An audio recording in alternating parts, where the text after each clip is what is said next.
For more than 3 years now, some parts of Nigeria's southeast have become a focal point for violence linked to the indigenous people of Biafra, or a group known as IPOB. There have been several attacks on civilians as the days and weeks of sit-at-homes have been declared in the region, supposedly by the leader of the group, Nnamdi Kanu, and others acting as his proxies. A region known for enterprise and industry is now threatened with growing insecurity. The attacks on innocent Nigerians have sometimes led to death, as well as the destruction of businesses.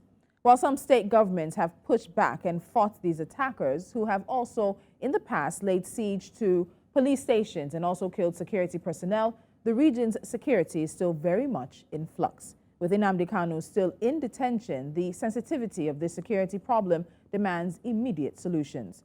Political analyst Francis Chilaka joins me now on Politics HQ. Mr. Chilaka, welcome to the show. Thank you so much for joining me. Yeah, thank you very much. So we know that yesterday, Ohanize Ndigbo and several other regional leaders, including the governors of Imo and Ebonyi states, former governors of Imo and Anambra states, as well as a former Senate president and several others, met and are looking to meet with the Tinubu administration, specifically the president, in the next 2 weeks in order to ask him to intervene in the region's security situation, saying that insecurity is the biggest challenge that the region now faces. So I'll start with asking you this. Is this insecurity challenge solely linked to the activities of the indigenous people of Biafra group? Well, I think the thing has gone beyond IPOB. Let us be very honest with ourselves.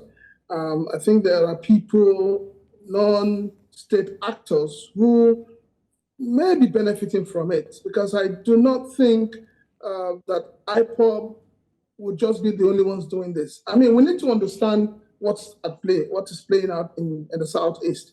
The Southeast is known for its hospitality before now. And going three years going down the line, we find out that, the people are killing themselves. So why would Southeasterners be killing themselves? What do they stand to gain? What do IPOB, claiming to be fighting for the sovereignty of the Igbo people, the one Biafra, why would you kill the same people you want to rule over? Why would you create so much hardship, so much pain for the same people you are fighting to liberate from, the acclaimed federal government that has not been fair to them? Mm-hmm. So I think there is more to this. There's a lot of political undertone to what is really playing out right now in the Southeast. Okay, so the Tinubu administration is just a little over a month in office. So let's go back in time a bit. So IPOB was founded in 2012 by Nnamdi Kanu and Uche Mefo, and then was deemed a terrorist organization by the Nigerian government in 2017. So when the group started with the aim of restoring the Republic of Biafra, it did seem to enjoy some level of support from people in the region, but also many did not take it seriously. So let's look at that lack of taking this situation serious. How wrong have we seen both regional leaders and even the governments be with this initial assumption of initially brushing the group aside? Well, it's unfortunate that in Nigeria we always brush things aside. We did it with Boko Haram, and we saw that it has become a monster. We've done it with IPOB, and we see that IPOB has become a cancer that has refused to go. The truth of the matter is that what you have playing out in the Southeast, especially with IPOB, is failure in governance, total failure in leadership. Those who call themselves leaders in Igbo land, those who have ruled since we came back to democratic rule since 1999 to date, what have they done politically? What have they done infrastructurally? What have they done to lift up the living standard of the ordinary Igbo man, the ordinary Southeasterner? So it is when you have failure in governance that you have small groups coming up, with the mindset or trying to convince the people that they are there for them. And this is how it all started. And I would say that all those who have been governors in the past have not, they have not done the right things they should do. And it is time for them to begin to think as if there is no box. Where did they get them wrong? Now you have, they have the Southeast Governors Forum, and then it's so laughable that a body like that, you move the headquarters to Abuja. Why would you do that? Why would you do that? I still believe that those who have been governors in the Southeast, those who have been senators, those who have been in the federal house and in the state house should be held responsible for what the Southeast has turned out to be today. So for a time, as I said earlier, the group did seem to find some support among the people. But as you've mentioned now, it seems to have turned on the people of the region. But many have pointed out issues of poor investment, political alienation, inequitable resources or distribution, ethnic marginalization, even heavy military presence, and even extrajudicial killings in the Southeast as part of what helped IPOB to get that support in the initial, in the beginning of the group's history. But then we also know that, in all honesty, there are many ethnicities that have grievances with the Nigerian state, even very similar grievances as well. But in the current state of insecurity in the region and the sit-at-home orders that are hurting the people in the region, does the group still enjoy the same level of support, even with what seems to have been a lot of decimation by Nigeria's security forces in the past few months and the past year or so? If you go down memory lane, go through history, you'll find out that groups like IPOB and other groups that are agitating for the freedom of the people, so they say, they always come with this, impression that they're protecting the people. That's how they all come. But at the end of the day, you find out that there is a more sinister idea behind this whole thing. I personally have never believed in IPOB. I have always said to people that want to listen that Biafra is an ideology.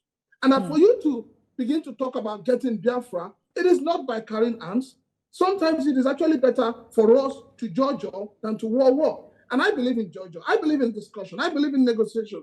I believe in sitting around the table. And that is where IPOB has failed the Igbo people. They have failed the Southeasterners. Because if you're talking about killings, you're talking about kidnapping, it is not only in the Southeast that this was going on. Yes. It was actually going around in the entire country.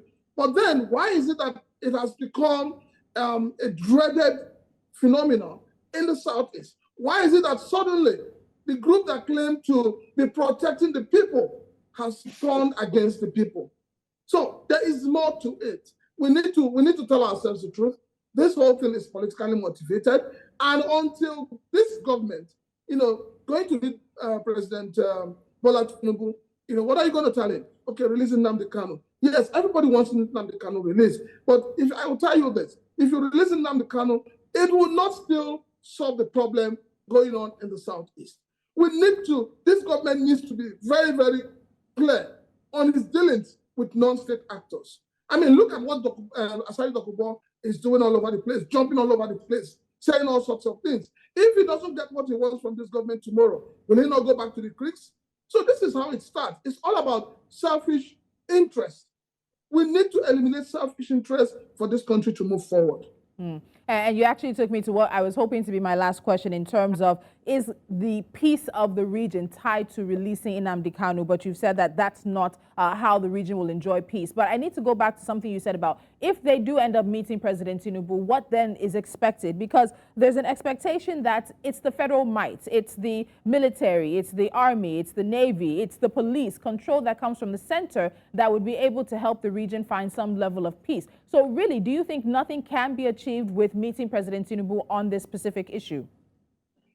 Okay. In the last 1 or 2 weeks, first of all, the governor of Anambra State came up and said that those who don't come to work on the days that are declared as sit at home, they will not get paid. Then the new governor of Enugu State did the same. But then the question is, if you're asking people to come out when, well, in quotes, you've declared it a terrorist body, has declared a sit at home, where are the security personnel to provide security for these people that are coming out? And I keep asking, I'm sure you've seen the videos that have been making the rounds on social media, where people were flogged and all of that. Yes. Where were the security personnel when these things happened? Doesn't it look like there's a little bit of connivance between the security personnel and the persons, the unknown faces that are perpetrating this evil? If you have the soldiers, as we claim we had, the Operation Phantom Dance and all of that, AK Dance and all of that, if you have the soldiers out there, you have the police out there, I do not believe, and I do not believe, sincerely speaking, that non-state actors would have a field day. So this is where it started. I think the first thing, for me, if you ask me, any state governor that is not living up to what they're supposed to do, that is not providing for the security and lives of the people, the federal mind should declare a state of emergency. I think that is the first way to start with. Let us declare a state of emergency in the Southeast and see if these so-called non-state actors will continue to hold sway. Mm-hmm. So I want to come to back, we've talked around it, but specifically now to the sit-at-home orders, which originated in about August 2021, and they've been particularly devastating for the region. We did eventually see some of the governors, as you mentioned, stepping forth to do one or two things about the order. Now, of course, we know that Nnamdi Kanu and IPOB has said they've suspended it and they're no longer the ones calling for this. When it comes to the governors, we saw Chukwuma Soludo, the governor of Anambra State, he launched a campaign to rebuild citizens' trust and confidence. As you mentioned, Peter Mba, governor of Enugu State, also placed a public ban on the order, while Ifeanyi Uba, the senator representing Anambra South, has also launched a campaign against it in Inewi. Now, when we look at this in terms of what the governors have done, you're talking about them doing much more, having the capacity to do more. And then, of course, with the conversation around security being a conversation that sits at the federal, that sits with the president, what do you really want the governors to do? Because there is an element where it leaves the people of the region between a rock and the deep blue sea, between a rock and a hard place, or between the rock and the devil, because you want them to come back out, you want businesses to flourish, but at the end of the day, as you said, where is the security to protect the people when these unknown gunmen, as they're being called now around social media, come out to enforce the same sit-at-home order? It's not just by words that you get the people to believe that you have their interests at heart. I'm sure you've seen the convoy of the governors moving around the states. You've also seen the convoy of the senators. Do they move around with sticks? They move around with armed personnel. The same armed personnel that they're moving around can be deployed to protect the people. You see, it's about synergy. It's about trust. It's about, discussing these issues beyond press releases, beyond social media, beyond television interviews. It's about sitting down in all sincerity to discuss it and say, how do we get out of this quagmire? The governors need to understand that there is a lot of unemployment in the state. People are hungry.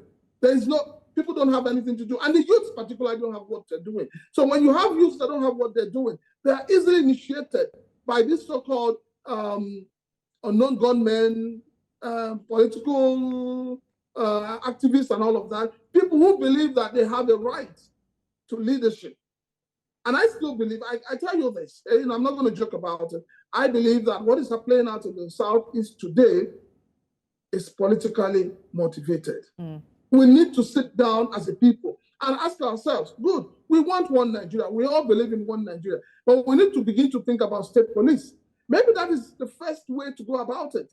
You cannot bring a commissioner all the way from Borno State to Imo State to come and police Imo State. He doesn't understand the terrain. He doesn't understand the language. How is he going to do the policing? So we need to think as if there is no pause. And these are certain things that we're doing in the federal level that is not helping the states to move forward. You cannot have a governor, and you say the governor is a chief security officer, and yet this chief security officer cannot give instructions to the commissioner of police. So this is where we need to begin to look at the issue of state police and how to utilize it to the advantage of the people and not to the advantage of the political class.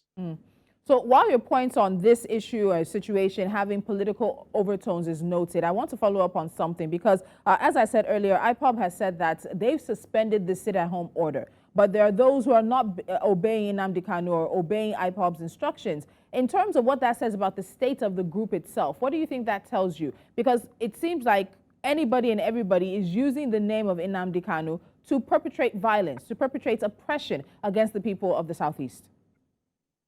Well, since it has come to that, then the only solution is to have a political arrangement that secures the freedom of Nnamdi Kanu. And when you do that, we'll now watch and see if it will curb the crisis, the madness in the Southeast. We need to be sure who are the gladiators. I mean, Simon Ekpa is in Finland issuing instructions, and people are carrying it out, so to say. So who is it communicating with? Who are the field soldiers? Are these field soldiers, are they not from the Southeast to start with? What is government? What is the federal police? What is the army doing with intel? What is the DSS doing? The DSS cannot be running around people, looking for small thieves when the big thieves are out there. We need to know who are the actors. And the only people that can provide this information is the security apparatus. In other words, there is something wrong with our security apparatus, and it needs to be rejigged. It needs to be looked into, and the government needs to be stern. We must have a system that punishes people for offenses they commit. But unfortunately, we seem to have a system that brushes it aside, that embraces it, that covers it up. And, once you have a country where people do things and don't get punished, maybe they just walk away free, then you cannot have a decent environment. I've always said that Nigeria has two laws, whether we like it or not. We have the laws for the rich, we have the laws for the poor. But we need to have one law that holds everybody together. That is the only way we can have peace in this country. All right, Mr. Chilaka, before I let you go, it's easy for us to talk about this in terms of the political conversations, the governors, the regional leaders, but at the end of the day, this is affecting people, Nigerians who live in the Southeast and are finding it very difficult to go about their daily businesses. What's the cost of this continued insecurity, particularly for the region? Well, it is crippling. Its crippling effect is on security, is on economy, is on education, is on the general well-being of the people of the Southeast. And I'm appealing to the actors, those behind this whole thing. You cannot kill the people you want to govern. It's not done. Our mothers and our daughters and our youths are terrorized, not by Fulani headsmen, as was earlier claimed, but today by people who claim to be Igbos, with Igbo blood flowing in their veins. So I'm appealing to them. I'm begging them. We let this madness end. Let us begin to seek for, a way of resolving it peacefully. The Southeasterners have suffered a lot. There is no business that is thriving. The youths are unemployed. Nothing is functioning. So how do you want to rule a people when they are traumatized, when you have reduced them to nothing? So I do not understand, the spirit. I do not understand the ideology behind this kind of madness. For me, it is total madness and it is unacceptable. All right, and the group has given themselves about 2 weeks, led by Ohanaeze Ndigbo, to meet with President Tinubu. So if that meeting does hold and there is some kind of outcome, some kind of timeline and a plan to addressing the Southeast's insecurity, we'll definitely be speaking with you again. Political analyst Francis Chilaka, thank you so much for joining me on Politics HQ. Thank you very much.